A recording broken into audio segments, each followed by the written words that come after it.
በጌታ የተወደዳችሁ ቅዱሳን እንዴት ሰነበታችሁ? ዛሬ ደግሞ የሕጉ መጽሐፍ አራተኛና አምስተኛ የሆነውን ኦሪት ዘኍልቍንና ኦሪት ዘዳግምን ከእናንተ ጋር በዳሰሳ መልክ ለማየት እንሞክራለን። ያለፉት ጊዜያትን እንደተባረካችሁበት አምናለሁ። ኦሪት ዘፍጥረትን፣ ኦሪት ዘጸአትን እንደዚሁም ኦሪት ዘሌዋውያንን አብረን ተመልክተናል። ዛሬ ደግሞ የመጨረሻ ክፍል ወይም አራተኛ ክፍላችን የሆነውን ኦሪት ዘኍልቍንና ኦሪት ዘዳግምን በአጠቃላይ በአንድነት የምንመለከተው ይሆናል። ይሄ ኦሪት ዘኍልቍ የሚባለው የሕጉ መጽሐፍ አራተኛው ክፍል ሲሆን ስያሜውንም ያገኘው ከመጽሐፉ የመጀመሪያ ክፍል ነው። መጽሐፍ ሁሉ ከመጀመሪያው አረፍተ ነገር ትርጓሜውን ያገኘበት ምክንያት ምድረ በዳ የሚል ቃል በመገኘቱ ነው። በኢትዮጵያ የአማርኛው መጽሐፍ ቅዱስ የኦሪት ዘኍልቍ ስያሜ ከግሪኩ ሰብትዋጀንት ትርጉም በቀጥታ የተገለበጠ በመሆኑ ስያሜው የተወሰደው በውስጡ በተደጋጋሚ ከተከሰተው የሕዝብ ቆጠራ በመነሳት ዘኍልቍ ተብሏል። ከግብፅ ባርነት ሕይወት ነፃ የወጣው የእስራኤል ሕዝብ በሲና ምድረ በዳ ኦልሞስት 4 ዓመታትን የሞላው ሲሆን የቀረውንም ዓመታት ያህል በምድረ በዳ መንከራተቱን የያዘ በመሆኑ ለመጽሐፉ ምድረ በዳ የሚልን ስያሜም ተሰጥቶታል። እንግዲህ ኦሪት ዘኍልቍ ሁለት ሐሳቦችን የያዘ ነው። አንደኛው በምድረ በዳ የሚል አለ፣ አንደኛው ደግሞ ቁጥር የሚል። ዘኍልቍ ማለት ቁጥር ማለት ነው፣ ነምበርስ ማለት ነው። ይሄ ዘኍልቍ ወይም ደግሞ ቁጥር የተባለበት ምክንያት ምንድነው ብለን ስንመረምር ውስጡን ስንፈትሽ ተደጋጋሚ የሆነ የሕዝብ ቆጠራ ይካሄዳል። እንግዲህ ቆም ብለን ማሰብ የሚገባን በኦሪት ዘኍልቍ ውስጥ የምናገኘው ሁለት ጄኔሬሽን ነው። አንደኛው ሕፃናትንና ሴቶችን ሳይጨምር ከ600,000 በላይ የሆኑ ከግብፅ የወጡ ሰዎች አሉ። እንደዚሁም ደግሞ ሕፃናቶች አሉ። ከ600,000 በላይ የሆኑ አዋቂዎች ሲሆኑ እንደዚሁም ደግሞ ቁጥራቸው በትክክል የማይታወቅ ሴቶችና ሕፃናቶች አሉ። እንደዚሁም ብዙ ቁጥር ያላቸው ሌሎችም ሕዝቦች አብረው ወጥተዋል እና ይሄንን በተመለከተ ለመግለጥ ተደጋጋሚ የሕዝብ ቆጠራ ይደረግ ነበር። በዚህ ምክንያት ዘኍልቍ የሚል ሐሳብ እናገኛለን። ሌላው ምድረ በዳ የሚልም እናገኛለን። ከግብፅ እስከ እስራኤል ያለው የ11 ቀን መንገድ ሲሆን ነገር ግን ከ40 ዓመት በላይ ከቃዴስ ወደ ቃዴስ ሲዞሩ ዓመታትን አሳልፈዋል። በምድረ በዳ የገጠማቸውን ነገር ሁሉ ለመግለጥ ምድረ በዳ የሚል ሐሳብንም በውስጡ እናገኘዋለን። ከግብፅ የወጣው የእግዚአብሔር ሕዝብ እንዲያገለግሉት በጌታ የተጠሩ የአንድ ቤተሰብ ልጆች የሆኑ የመጀመሪያው ሊቀ ካህን አሮን፣ ዘማሪዋ ማርያም፣ ሙሴ በጣም በሚገርም ሁኔታ በዚህ መጽሐፍ ውስጥ በቀጥታ የነዚህ ሰዎች ተጽዕኖ፣ የነዚህ ሰዎች ሕይወት እንደዚሁም የሌሎች ሰዎች ሕይወት በምድረ በዳው ላይ የነበረውን ተጽዕኖና በነበረው የገጠማቸውን ነገር ሁሉ መዝግቦ ይዟል። እንግዲህ ወደ ኦሪት ዘሌዋውያን ስንመጣ ወደ ኦሪት ዘኍልቍ ስንመጣ ብዙ አገልጋዮች በተለይ በዚህ በምድረ በዳው ብዙ አገልጋዮች የሞቱበት፣ ብዙ ሕዝብ የሞተበት፣ ብዙ የተቀሰፈበትን ምክንያት በዚህ መጽሐፍ ውስጥ እናገኘዋለን እና ማርያም በዚህ መጽሐፍ ውስጥ ሞታለች። ሌሎች አገልጋዮች ብዙ በዚህ መጽሐፍ ውስጥ ይሞታሉ። እነዚህ ብቻ አይደሉም። አሮንና ሙሴ እንኳን ወደ ተስፋይቱ ምድር የማይገቡበትን ምክንያት ወይም ስህተት የፈጸሙት በዚህ በኦሪት ዘሌዋውያን መጽሐፍ ውስጥ ሆኖ እናገኘዋለን እና ይሄ ምድረ በዳ የሚለው ሐሳብ የሚያሳየን በብዙ ሰዎች በምድረ በዳ መቅረታቸውን፣ ቁጥር ደግሞ የሚያሳየን ከግብፅ የወጣው ሰው ስንት ቀረ ይመስላል? ምን ያህል ሰው ቀረ? እንግዲህ ከ600,000 ጋራ ሴቶችና ወንዶች ሲቆጠሩ አንዳንዶች ከ2 ሚሊዮን በላይ ናቸው ብለው ያስቀምጡታል። ከነዚህ ሰዎች መካከል ስንት ሰው ቀረ ብለን ስናስብ በተደጋጋሚ በተደረገው የሕዝብ ቆጠራ 2 ሰዎች ብቻ ናቸው የተገኙት። ወደ ተስፋይቱ ምድር ይገባሉ ተብለው የተገኙት 2 ሰዎች ናቸው። ወርሺፕ ፓስተሯ ማርያም በዚህ ቦታ ላይ ሞታለች። አሮንና ሙሴ መግባት የማይችሉበትን ታሪካዊ ስህተት የሥነ መለኮት ፋላሲ የፈጠሩት በዚህ ቦታ ላይ ነው። ምናልባት በዚህ አጋጣሚ ይሄ ስህተት ምንድን ነበረ የሚል ጥያቄ ያላችሁ ሰዎች ካላችሁ እስራኤላውያን በድንቅና በተአምራት እግዚአብሔር እየመራቸው የተጓዙ ሰዎች ናቸው። አንድ ቦታ ላይ ግን ሲደርሱ ውሃ ውሃ ውሃ ብለው ጠየቁ። እግዚአብሔርም ወደ ሙሴም ወደ እግዚአብሔር ቀረበና ሕዝቡ ውሃ ውሃ እያለ ነው፣ ምን ይሻላል አለ። እግዚአብሔር እንደዚህ አለው፣ በትርን ያዝ፣ ሕዝቡ ሁሉ ያየህ፣ አንተም አሮንም ምን አድርጉ አለ፣ ወደ አለቱ ሂዱና አለቱን ሁሉ ሰው ያየ ምን አድርግ፣ ምታው አለው። የዚያ ጊዜ ውሃ ይሰጣል አለው። እና ሙሴ ሕዝቡ ሁሉ ያየ አለቱን መታው። አለቱም የሚገርም የሕይወትን ውሃ ሰጠ። ውሃን ሰጠ። ሕዝቡም ጠጡ፣ ከብቶቻቸውም ጠጡ፣ ሁሉም አረፉ፣ ረኩ፣ ደስ አላቸው።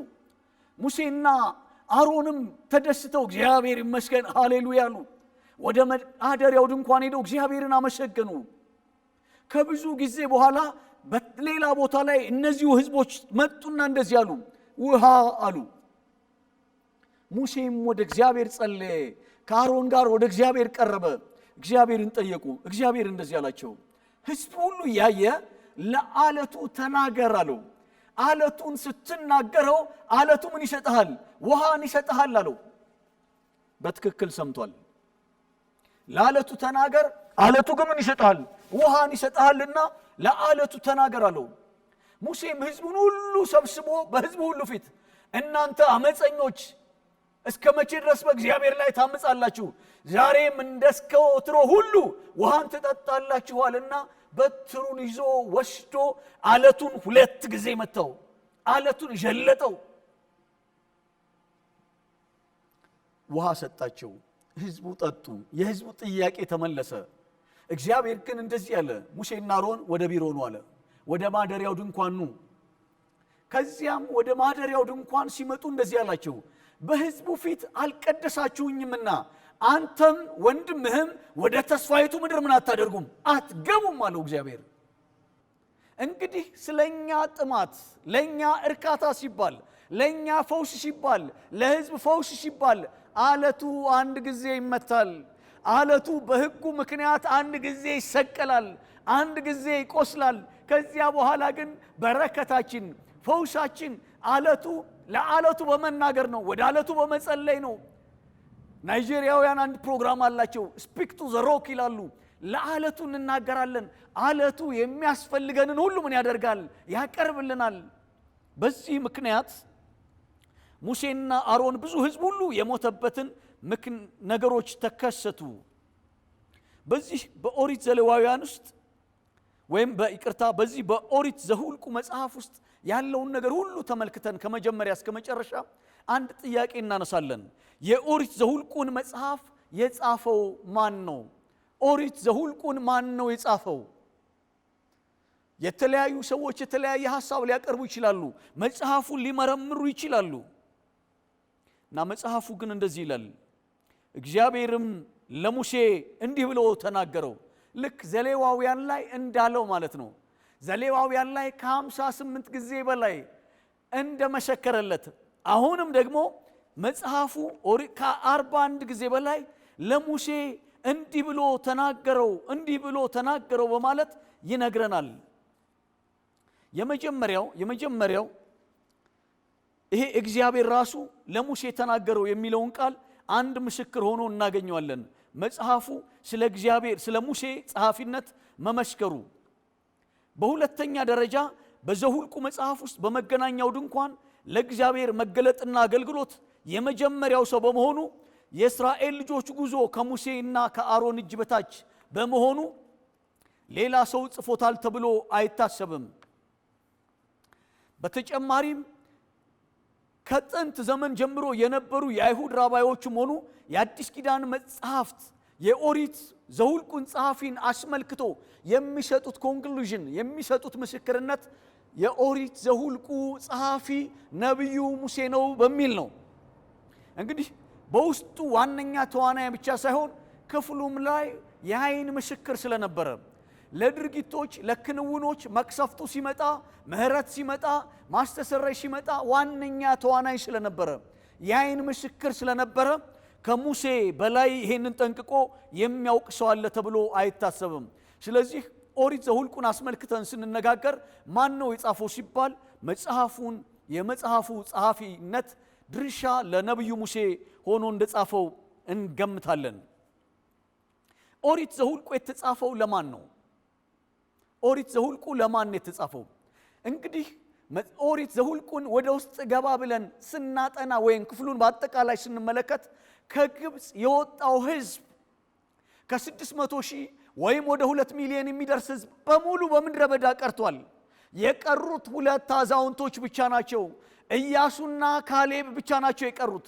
ይሄ መጽሐፍ ለማን ነው የተጻፈው ካልን ኦሪት ዘሁልቁ የተጻፈው በምድረ በዳ ተወልደው ወደ ተስፋይቱ ምድር ለገቡ ለእስራኤል ልጆች ሁሉ ተጽፏል። ለምን ተጻፈ ብለን ደግሞ ስንመረምር አለመታዘዝ የመጽሐፉ ክፍል ውስጥ የምናገኘው ቁልፍ ቃል ማጉረምረም የሚል ነው። ማኩተምተም የሚል ነው። በእግዚአብሔር ላይ ማውራት ማለት ነው። በእግዚአብሔር ላይ መመረር ማለት ነው። የኦሪት ዘሁልቁ ቁልፍ ቃል ማጉረምረም የሚል ነው። በሌላ አነጋገር ማመጽ ማለት ነው። በእግዚአብሔርን ማማት ማለት ነው። እሱ ቀን እንደ ደመና እንደ ጥላ ሆኖ የሚመራ ሌሊት የሰዓት አምድ ሆኖ በቅዝቃዜ ስፍራ ላይ ሙቀትን የሚሰጥ እሱን አሙት። ብዙ ሰዎች በማማታቸው ምክንያት በማጉረምረማቸው ምክንያት ተስፋይቱ ምድር አልገቡም። ይሄ ዘሁልቁ የተጻፈው ለማን ነው ስንል ወደ ተስፋይቱ ምድር ለገቡት ሰዎች ለነሱ ነው የተጻፈው። ለነሱ ነው የተጻፈው ትምህርት ይሆናቸው ዘንድ ማጉረምረም ዋጋ እንደሚያስከፍል እግዚአብሔር ወዳየላቸው ስፍራ እንደማያስገባ እግዚአብሔር ያየላቸውን እግዚአብሔር የገባላቸውን ተስፋ ሳይወርሱ በምድረ በዳ በመቅረታቸው ምክንያት እግዚአብሔር ደስተኛ አልነበረም። በእነዚህ ሰዎች ከግብጽ በወጡት ሰዎች ደስተኛ አልነበረም። ይህንን አስመልክቶ ሐዋርያው ጳውሎስ በአንደኛ ቆሮንቶስ ምዕራፍ 10 ቁጥር 5 ላይ እንደዚህ ይላል፣ እግዚአብሔር ግን ከነርሱ በሚበዙት ደስ አላለውም፣ በምድረ በዳ ወድቀዋልና ይላል። ሁለተኛው ትውልድ ግን በምድረ በዳ የተወለዱትና እድሜያቸው ከ40 የማይበልጠውና ወደ ተስፋይቱ ምድር የገቡ ሰዎች ከዚህ ትምህርት እንዲያገኙ ነው የተጻፈው። እነዚህ ጸሐፊዎቹን በተመለከተ ደግሞ አንዳንድ ነጥቦችን ላነሳላችሁ ፈልጋለሁ። ከዚህ ውስጥ የምናገኘው ነገር ምንድነው? በምድረ በዳ ተወልደው ወደ ተስፋይቱ ምድር ለገቡ እስራኤላውያንና ለትውልድ እስራኤላውያን በሙሉ እንደተጻፈ ይታመናል። በተለይ ወደ ተስፋይቱ ምድር የገቡ አለመታዘዝና ማጉረምረም የሚያስከትለውን ያዩ በመሆናቸው ለነርሱና ለልጅ ልጆቻቸው ትምህርት እንዲሆን በምክንያትነት ታስቦ ሳይጻፍ አይቀርም። ማጉረምረም፣ አለማመስገን፣ እግዚአብሔርን አለማድነቅ የሱም በጎነት አይቶ ነገር ግን በተቃራኒው ማጉረምረም ዋጋ እንደሚያስከፍል ታስቦ የተጻፈ ነው። ለአዲስ ኪዳን አማኞችም ቢሆን ይሄ ኦሪት ዘሁልቁ በዘሁልቁ መጽሐፍ የነበረው ክስተትን አስመልክቶ ሐዋርያው ጳውሎስ ለቆሮንቶስ አማኞች የሚናገረውን በምዕራፍ 10 ከቁጥር 1 እስከ 11 ላይ እንደዚህ ተብሎ ተጽፏል። ወንድሞች ሆይ ይህንን ታውቁ ዘንድ እወዳለሁ። አባቶቻችን ሁሉ ከደመና በታች ነበሩ፣ ሁሉም በባህር መካከል ተሻገሩ፣ ሁሉም ሙሴን የተባበሩ ዘንድ በደመናና በባህር ተጠመቁ፣ ሁሉም ያንን መንፈሳዊ መብል በሉ፣ ሁሉም ያንን መንፈሳዊ መጠጥ ጠጡ፣ ይከተላቸውም ከነበረው ከመንፈሳዊው አለት ጠጥተዋልና ያም አለት ክርስቶስ ነበረ። እግዚአብሔር ግን ከነርሱ በሚበዙት ደስ አላለውም፣ በምድረ በዳ ወድቀዋልና። እነዚህም ክፉ ነገር እንደተመኙ እኛ ደግሞ እንዳንመኝ ይህ ምሳሌ ሆኖልናል። ሕዝቡም ሊበሉና ሊጠጡ ተቀመጡ፣ ሊዘፍኑም ተነሱ ተብሎ እንደተጻፈ ከነርሱም አንዳንዶች እንዳደረጉ ጣዖትን የምታመልኩ አትሁኑ። ከነርሱም አንዳንዶቹ እንደሴሰኑ በአንድ ቀንም 2,000 ከ3,000 እንደወደቁ አንሴስን። ከነርሱም አንዳንዶቹ ጌታን እንደተፈታተኑ በባቦችም እንደጠፉ ጌታን አንፈታተን። ከነርሱም አንዳንዶቹ እንዳንጎራጎሩ በሚጠፋውም እንደጠፉ አታንጎራጎሩ። ይህ ሁሉ ምሳሌ ሆኖባቸዋል፣ እኛንም የዘመናት መጨረሻ የደረሰብንን ሊገስጸን ተጻፈ። ሐዋርያው ጳውሎስ በነዛ ሰዎች በማጉረምረማቸው ምክንያት ባለመታዘዛቸው ምክንያት እግዚአብሔር ደስተኛ አልነበረም። ለምን ሲባል በምድረ በዳ ቀርተዋላ። ወዳሰበላቸው በምድረ በዳ መቅረታቸው የእግዚአብሔር አጀንዳ አልነበረም። የመረጡት መንገድ ግን የመረጡት ሕይወት ግን በምድረ በዳ እንዲቀሩ አድርጓቸዋል። ብዙ ሕዝብ በምድረ በዳ አልቋል። ጌታ ደስተኛ አልሆነም። አንዳንዶቹም ሲፈታተኑት እባብ ከምድረ በዳ ወጣና ነደፋቸው፣ በምድር ላይ በምድረ በዳ ቀሩ። እናንተም የቆሮንጦስ አማኞች አታጉረምርሙ፣ ይሄ ዘሁልቁ የተጻፈው አለ። ከዛው ላይ ነው ኮት አድርጎ የሚናገረው። እነዚህ ላይ የሆነው ነገር እነሱን ብቻ ሳይሆን የዘመናት መጨረሻ የደረሰብንን እኛንም ሊገስጸን ምን አድርጓል ይለናል፣ ተጽፏል። ኦሪት ዘሁልቁ እኛንም ሊገስጸን ተጽፏል። በኦሪት ዘሁልቁ ውስጥ የምናገኘው መለኮታዊ ጭብጥ ምንድነው? በኦሪት ዘሁልቁ ውስጥ የምናገኘው መለኮታዊ ጭብጥ ፈጠን ብያነሳለሁ። ህዝቡ ያማረረ፣ ህዝቡ ያጉረመረመ፣ ብዙ ሰው እየተቀሰፈ በጣም የሚደንቅ ነው። የእግዚአብሔር ግን በህዝቡ መካከል መገኘት ነበረ። ህዝቡ ከዚህ ቅዱስ ከዚህ ጻድቅ አምላክ ጋር መኖርና መጓዝ አልቻለም እንጂ የእግዚአብሔር ፕሬዘንስ ግን ከነሱ ጋር ነበር። የእግዚአብሔር ህልውና የእግዚአብሔር መገኘት በዛ ውስጥ ነበረ። ሌላው በዘሁልቁ ውስጥ የምናገኘው ምዕራፍ 11 ከቁጥር 7 እስከ 9 እናንተ ታነቡታላችሁ። የእግዚአብሔርን መጋቢነት እናገኛለን። የእግዚአብሔርን አቅርቦት እናገኛለን። እርሻ የላቸውም፣ ማሳ የላቸውም፣ ጎተራ የላቸውም፣ የሚያስቀምጡት ነገር የላቸውም። እግዚአብሔር ግን ለእስራኤል መጋቢ እንደነበር፣ እግዚአብሔር ግን አቅራቢ እንደነበረ በዚህ መጽሐፍ ውስጥ እናገኘዋለን። የዘሁልቁ ስነ መለኮታዊ ጭብጥ ምንድነው ብለን ስንፈትሽ የመጀመሪያው የእግዚአብሔር አብሮነት። ዋው እንዴት የተባረክንን አዲስ ኪዳን ላይ ያለን አማኑኤል እግዚአብሔር ከኛ ጋር አለ። ለዘሁልቁ የመጀመሪያው ጭብጥ እግዚአብሔር ከህዝቡ ጋር መሆኑ ነው። እግዚአብሔር በህዝቡ መካከል መገኘቱ ነው። ሌላው የእግዚአብሔር መጋቢነት ነው።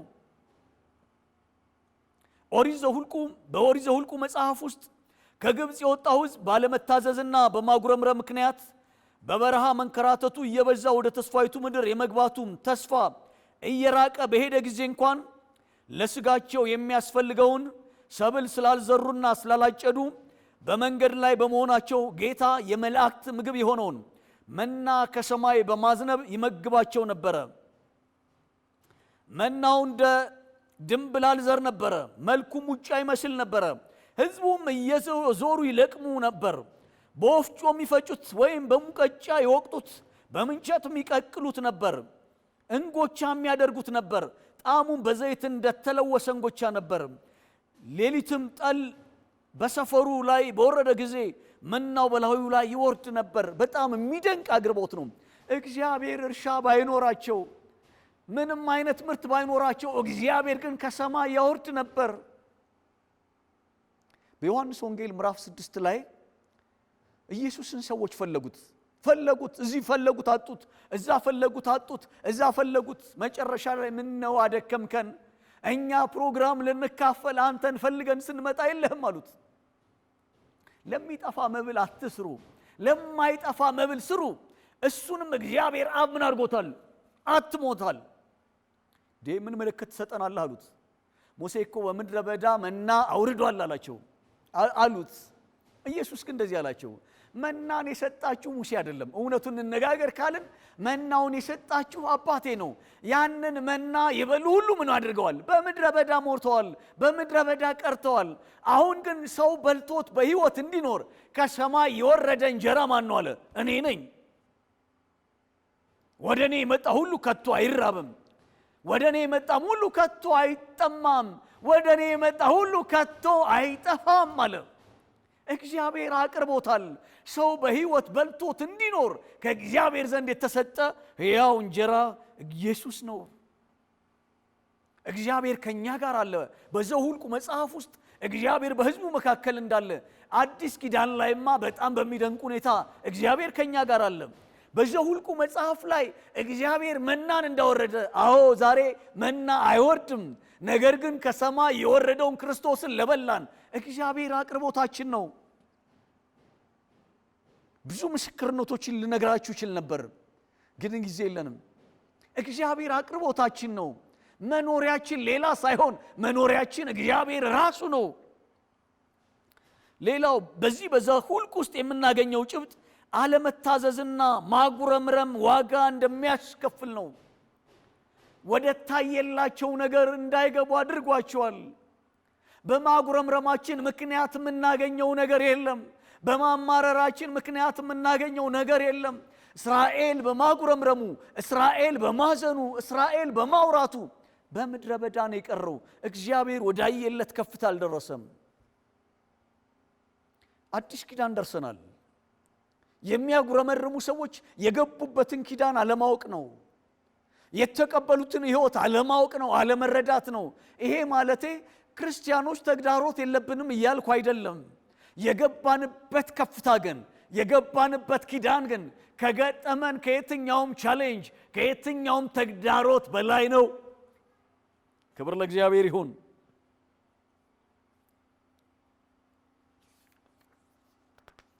እንግዲህ ኦሪት ዘኍልቍ ይሄን ነው፣ 3 ጭብጦችን ነው የሚነግረን። በዚሁ የመጨረሻው ክፍል ወደ ሆነው ወደ ኦሪት ዘዳግም እሄዳለሁ። በኦሪት ዘዳግምን ጥቂት እንመለከተውና እናጠቃልላለን።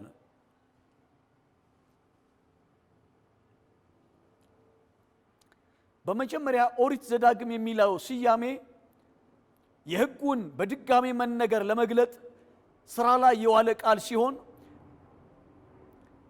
የቃሉ አግባብም የተገኘው የአማርኛው መጽሐፍ ከተተረጎመበት ከሰብትዋጀንት የመጽሐፍ ቅዱስ ክፍል ነው። በዚህ በኦሪት ዘዳግም መጽሐፍ ውስጥ የምናገኘው ትልቅ ሐሳብ የሕዝቡ መሪና የእግዚአብሔር ነቢይ የሆነው ሙሴ የመሞቻው ጊዜ በመድረሱ ለሕዝበ እስራኤል በምድረ በዳ የእግዚአብሔርን ሕግ በድጋሜ መናገሩ፣ በድጋሜ መግለጡ ነው። ሙሴ በተስፋይቱ ምድር በር ላይ ሆኖ ለአዲሱ ጄኔሬሽን ወደ ተስፋይቱ ምድር ለሚገባው ለዚያ ሕዝብ ሕጉን በድጋሜ መናገር በመጀመሩ ነው። ዘዳግም የተባለው ድጋሜ ለምን ሲባል ሙሴ ሲያስተምራቸው፣ ሙሴ ሲያገለግላቸው፣ ሙሴ እግዚአብሔርን ሐሳብ ሲገልጥላቸው እንዲለማመዱት እንዲኖሩት ሲነገራቸው የነበሩ የዛሬ 40 ዓመት ከግብፅ የወጣው ሕዝብ አሁን በምድረ በዳ ቀርቷል። አሁን ያለው ጄኔሬሽን ሌላ ጄኔሬሽን ነው። እድሜያቸው 40 ዓመት ያልሞላ አዲስ ትውልድ ነው። ለዚህ ትውልድ ሙሴ ሕጉን መግለጥ ጀመረ። ዘዳግም ምዕራፍ 1 ከቁጥር 1 እስከ 5 ያለውን ስናነብ በዮርዳኖስ ማዶ በምድረ በዳ በአረባ ውስጥ በኤርትራ ባህር ፊት ለፊት በራፋን በጦልፊንም በላባንም በሐጼሮትም በዲዛሃብም መካከል ሳሉ ሙሴ ለእስራኤል ሁሉ የነገራቸው ቃል ይህ ነው። በሴይር ተራራ መንገድ ከኮሬብ እስከ ቃዴሽ በርኔ ድረስ የ11 ቀን መንገድ ነው። በ40ኛው ዓመት በ11ኛው ወር ከወሩም በመጀመሪያው ቀን ሙሴን በሐሴቦን ተቀምጦ የነበረውን የአሞራውያንን ንጉሥ ሴዎንን፣ አስታሮትን በኤራይዴም ተቀምጦ የነበረውን የባሳንን ንጉሥ አግን ከመታ በኋላ እግዚአብሔር ስለ እነሱ ያዘዘውን ሁሉ ለእስራኤል ልጆች ነገራቸው። በዮርዳኖስ ማዶ በሞዓብ ምድረ በዳ ሙሴ እንዲህ ብሎ ይህችን ሕግ ይገልጥ ጀመረ። መናገር ጀመረ፣ መተርተር ጀመረ፣ ማወጅ ጀመረ። ሌላው በዘዳግም መጽሐፍ ውስጥ የምናገኘው ሐሳብ ሙሴ የሚሞትበት ጊዜ በመድረሱ ለእስራኤላውያን ያደረገው የመጨረሻ ንግግር ነው፣ የመጨረሻ መልእክት ነው። እንግዲህ በዚህ መጽሐፍ ውስጥ ኦሪት ዘዳግም ውስጥ አንዳንድ ቁልፍ ሐሳቦችን እናገኛለን። ብዙ አይደለም የምናገረው፣ በጣም ጥቂት ነው የምናገረው። ሙሴ ወደ ተስፋይቱ ምድር መግባት ፈልጎ ነበረ። እግዚአብሔር አትገባም ቢለውም እሱ ግን በድጋሜ ወደ ጌታ ጸሎት አድርጎ ነበር፣ ጠይቆ ነበረ። እግዚአብሔር ግን እንደዚህ ያለው ድጋሜ ይሄንን ጥያቄ እንዳትጠይቅ፣ ነገር ግን ወደ ተራራ ውጣና ተመልከት አለው። ወደ ተራራ ወጣ። ማይክሮስኮፕ የለም። እግዚአብሔር ግን አይኑን አበራለት። የሚገቡባትን የተስፋይቱን ምድር ከጫፍ እስከ ጫፍ ተመለከተ። ዋው አለ። እስራኤል እዚህ ነው እንደሚገባው። ብዙ ትምህርቶችን አስተምሮ ብዙ ንግግሮችን ከነገረ በኋላ እንደዚህ አለ። በመጨረሻ ላይ እስራኤል ሆይ ምስጉን ነህ፣ አምላኩ ከሱ ጋር የሆነለት እንደ እስራኤል ያለ ማን ምስጉን ሕዝብ አለ? መኖሪያ እስራኤል ሆይ መኖሪያ የፓለስታይን የከነዓን ምድር ሳይሆን መኖሪያ ራሱ የዘላለም አምላክ ነው። የዘላለም ክንዶች ካንተ በታች ናቸው እያለ መዘመር ጀመረ። እግዚአብሔር ማመስገን ጀመረ። ሙሴ ይህንን ሕግ በተደጋጋሚ በዝርዝር ለሕዝቡ ተናገረ። ግን አንድ ጥያቄ ይጠየቃል። ኦሪት ዘዳግምን ማን ነው የጻፈው? ምክንያቱም በዚህ በኦሪት ዘዳግም ውስጥ የሙሴ ሞት ተመዝግቧል። ስለዚህ ሙሴ ከመሞቱ በፊት ስለ ሞቱም ጭምር መዝግቧል ማለት ነው። ስለዚህ ሙሴ ሳይሆን ኢያሱ ሳይሆን አይቀርም የመዘገበው ብለው ብዙ ሰዎች ይናገራሉ። እና የኦሪት ዘዳግምን መጽሐፍ ግን ማን ነው የጻፈው? ዋነኛ ተዋናይ ሆኖ ከመጀመሪያ እስከ መጨረሻው ድረስ የምናገኘው ሙሴን ነው። ግን ሞቱንም አጠቃሎ እንዴት ሙሴ ሊጽፍ ይችላል? እና ጸሐፊውን አስመልክቶ የዘዳግምን መጽሐፍ ጸሐፊ አስመልክቶ በሚደረጉ ክርክሮች ወይም አስተያየቶች ብዙ ቢሆኑም በአይሁድ ራባዮችና በቤተ ክርስቲያን አባቶች ጭምር የሙሴን ጸሐፊነት የሚጠራጠሩና ግምታቸው ወደ ሌላ የሚያደርጉ ጥቂቶች ባይሆኑም ለዚህም በዋናነት በምክንያት የሚያቀርቡት አሁን የነገርኳቸው ሐሳብ ሲሆን ነገር ግን መጽሐፉ ዘዳግም ራሱ የጻፈኝ ብሎ ምስክርነት የሚሰጠው ለሙሴ ነው። የመጀመሪያው ኦሪት ዘዳግም ራሱ ጸሐፊነቱን ለሙሴ መስጠቱ። ዘዳግም 1:1 ላይ በዮርዳኖስ ማዶ ብሎ ይጀምራል።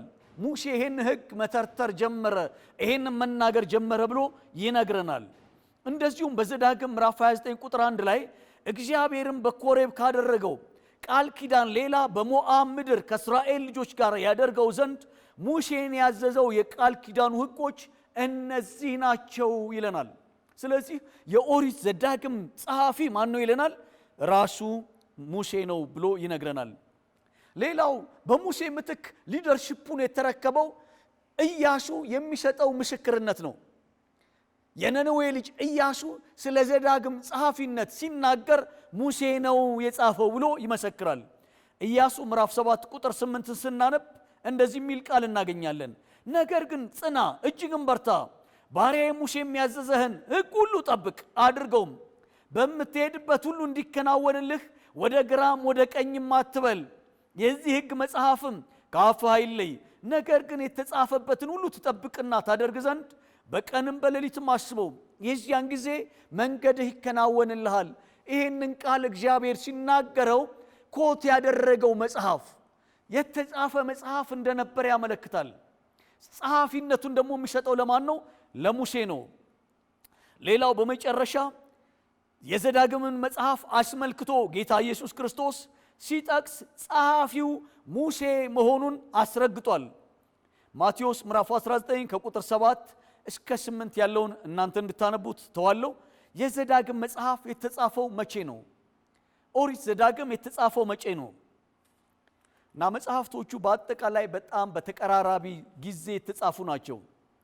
እና ኦሪት ዘሌዋውያን፣ ኦሪት ዘሁልቁ፣ ኦሪት ዘዳግም በተመሳሳይ ጊዜ የተጻፉ ናቸው።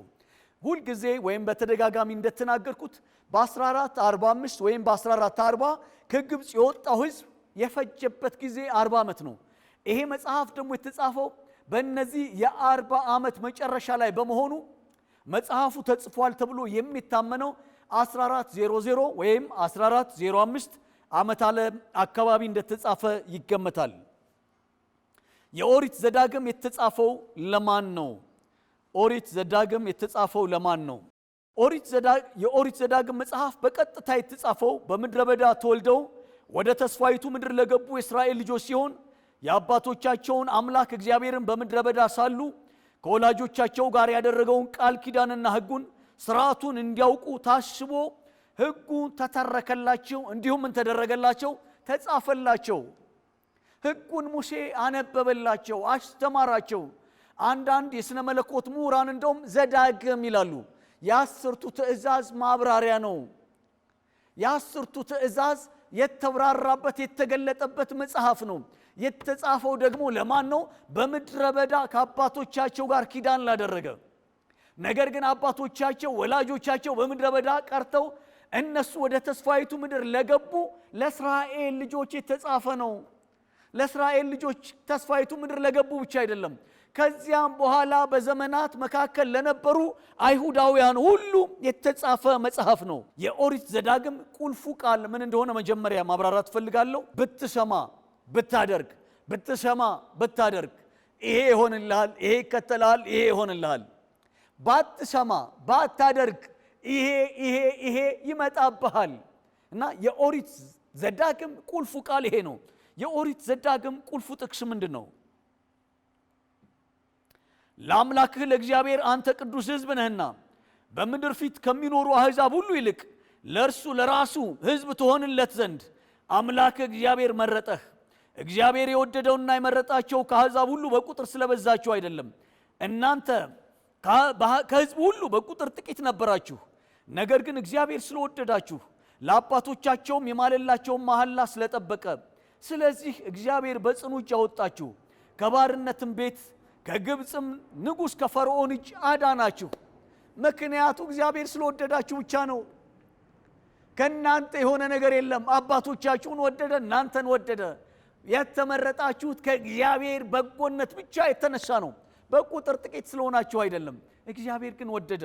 ስለዚህ የዚህ የመጽሐፍ ቁልፍ ጥቅስ ይሄ ሆኖ እናገኘዋለን። ሌላው የመጽሐፉ ቁልፍ ጥቅስ ሆኖ የምናገኘው በዘዳግም ምዕራፍ 6 ቁጥር 4 ላይ የሚገኘው ነው። ከዘዳግም የሕጉ መሰጠት ጀምሮ የሕጉ ማዕከላዊ አስተምሮ እንደሆነ በአይሁድ ራባዮች ዘንድ የሚታመነው ዋናው ቁልፍ ነገር አምላካቸው ያህዌ አንድና ብቸኛ ያለና የነበረ ለዘላለምም የሚኖር ሁሉን ቻይ አምላክ ለአባቶቻቸው ለአብርሃም፣ ለይስሐቅ፣ ለያዕቆብ ራሱን የገለጠ ቃል ኪዳን የገባ ቃል ኪዳኑን የጠበቀ ደግሞም የሚጠብቅ አንድያና ብቸኛ ተቀጥላ የሌለው እውነተኛ እስራኤል አምላክ የሚለው ሐሳብ ማዕከላዊ የእምነታቸው መሰረት ሲሆን ከብዙ ዘመን በኋላ አይሁዳውያን በባቢሎን በምርኮ እያሉ ለአምልኮ የሚጠቅሟቸውን ብዙ ነገሮችን ያዳበሩ ሲሆን በዚህ ትምህርቶቼና በሌሎች ትምህርቶቼ ላይ ስለ አይሁድ ሊተርጂ፣ ስለ አይሁድ በባቢሎን ዴቨሎፕ ስላደረጓቸው ስርዓቶች ሁሉ እናገራለሁ። እና ከብዙ ጊዜ በኋላ የምኩራብ አምልኮ ሲጀምሩ ኪፓ፣ ጣሊት፣ ዚትዚት እንዲሁም በአምልኮ ጊዜ የሚረዳቸውና አይሁዳዊ ሁሉ ባለበት ቦታ ሁሉ ተመሳሳይ ወይም አንድ አይነት አምልኮተ እግዚአብሔርን ማካሄድ እንዲችሉ የአምልኮ መመሪያ ወይም ሊተርጂ እንዲያዘጋጁ ያደረገ ሲሆን በዚህ ሊተርጂ ውስጥም የእስራኤል የእምነት አንቀጽ ሆኖ የቀረበውና እስካሁን ድረስም የጁዳይዝም የእምነት አንቀጽ ፌዝ ስቴትመንት ሆኖ የሚሰራበት በዘዳግም ምዕራፍ 6 ቁጥር 4 ላይ ነው ያለው ቃል ነው። ይሄ የመጽሐፉ ማዕከላዊ ሐሳብ ሲሆን ያህዌ የእስራኤል አምላክ አንድና ብቸኛ ተቀጥላ የሌለው ሌላ ክፍል የሌለው አንድ ብቸኛ አምላክ ነው። ስለዚህ አይሁዳውያን ሁሉ ሲሰበሰቡ በሊተርጂያቸው ውስጥ በአምልኮ የሥነ ሥርዓት መጽሐፋቸው ውስጥ እኔ በማገለግልበት ቤተ ክርስቲያን ውስጥ ምስጋና አለ፣ ጸሎት አለ፣ ንስሐ አለ፣ ዝማሬ አለ፣ የኃጢአት ይቅርታ ማስታወጃ አለ፣ የእምነት አንቀጽን ማሳወቅ አለ። የሐዋርያት የሃይማኖት መግለጫን በቃላችን ሁልጊዜ እንናገራለን። አይሁዳውያንም በተሰበሰቡበት ጊዜ ሁሉ የሚናገሩት የእምነት ክፍል አላቸው። ይሄ በዘዳግም ምዕራፍ 6 ቁጥር 4 ላይ ያለውን እስራኤል ሆይ ስማ አምላካችን እግዚአብሔር አንድ እግዚአብሔር ነው እያሉ ሁልጊዜ ያውጃሉ። በአይሁድ ሊተርጂ ውስጥ ሻማ እስራኤል ሲባል አይሁዳዊ ሁሉ ይቆማል። ሻማ እስራኤል አዶናይ ኤሎሂኑ አዶናይ ኤሃድ፣ እስራኤል ሆይ ስማ አምላካችን እግዚአብሔር አንድ እግዚአብሔር ነው። ልክ በባቢሎን ብዙ ነገሮችን ዴቨሎፕ እንዳደረጉ የአይሁድ የጁዳይዝም ፌዝ ስቴትመንት የጁዳይዝም የእምነት መሰረት የእምነት አንቀጽ ሆኖ የሚሰራበት ነቢዩ ሙሴ የተናገረውና በኦሪት ዘዳግም ምዕራፍ 6 ቁጥር 4 ላይ የሚገኘው ቃል እስካሁን ድረስ በጁዳይዝም ሊተርጂ ውስጥ ይገኛል። መጽሐፉን ለማጠቃለል የዘዳግም መጽሐፍ ጭብጥ ሐሳብ ምንድነው ወይም ስነ መለኮት ሐሳብ ምንድነው? በአጭር ቃል እንደዚህ አድርጌ አስቀምጠዋለሁ።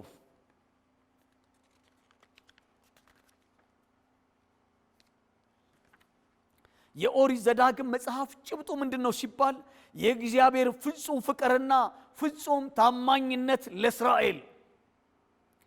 የእግዚአብሔር ፍጹም ፍቅርና ታማኝነት ለእስራኤል።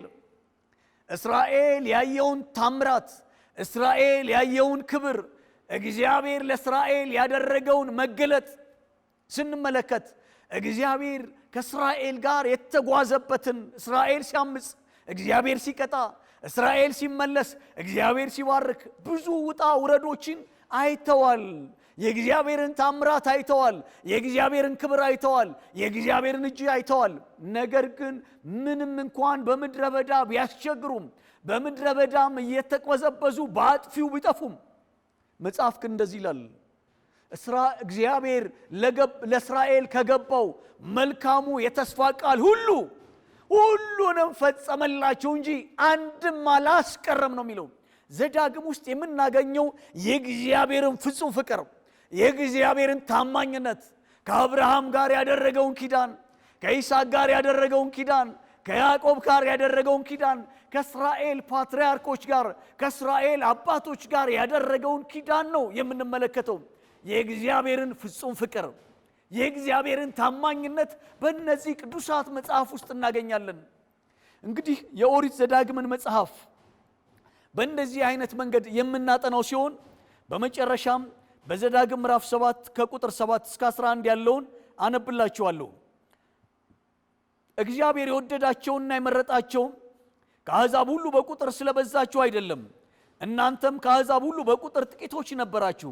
ነገር ግን እግዚአብሔር ስለወደዳችሁ ለአባቶቻችሁም የማለላቸውን መሐላ ስለጠበቀ ስለዚህ እግዚአብሔር በጽኑ እጅ አወጣችሁ፣ ከባርነት ቤት ከግብፅ ንጉሥ ከፈርዖን እጅ አዳናችሁ።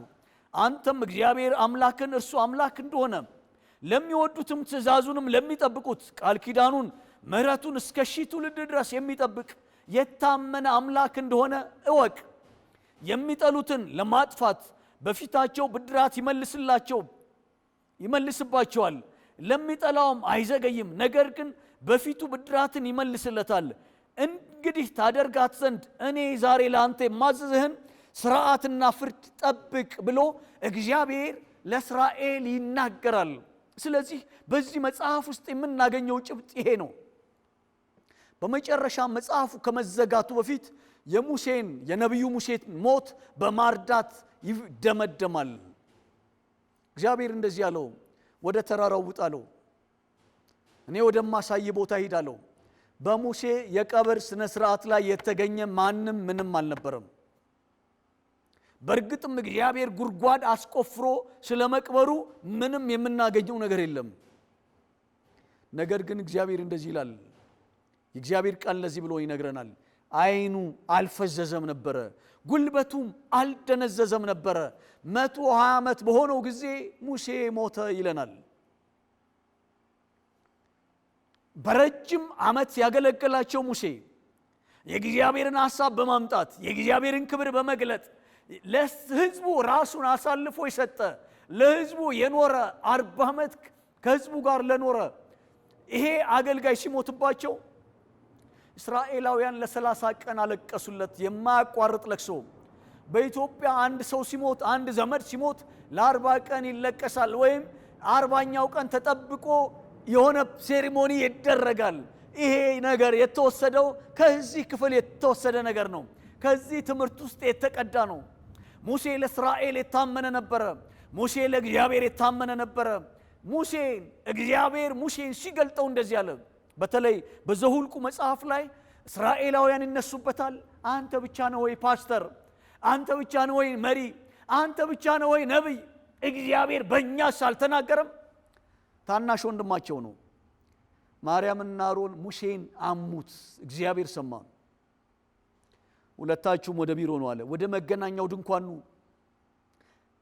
ሁለቱም በመጡ ጊዜ እግዚአብሔር እንደዚህ ያለ፣ ከናንተ መካከል ነብይ ካለ፣ ከናንተ መካከል የመገለጥ ስጦታ ያለው ሰው ካለ እኔ እግዚአብሔር በህልም ወይም በራእይ እናገረዋለሁ። ባሪያዬ ሙሴ ግን እንደዚህ አይደለም።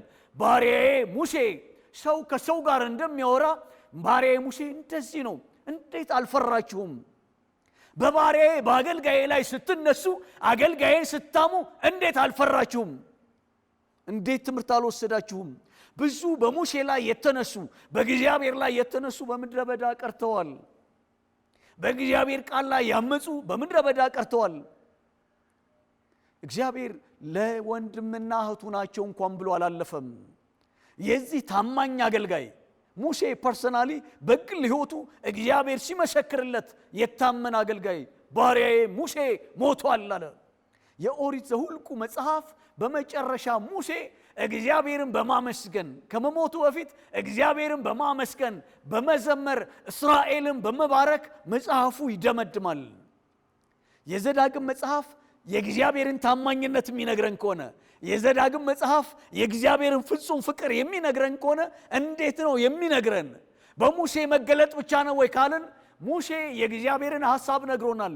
ሙሴ የእግዚአብሔርን ቃል ነግሮናል።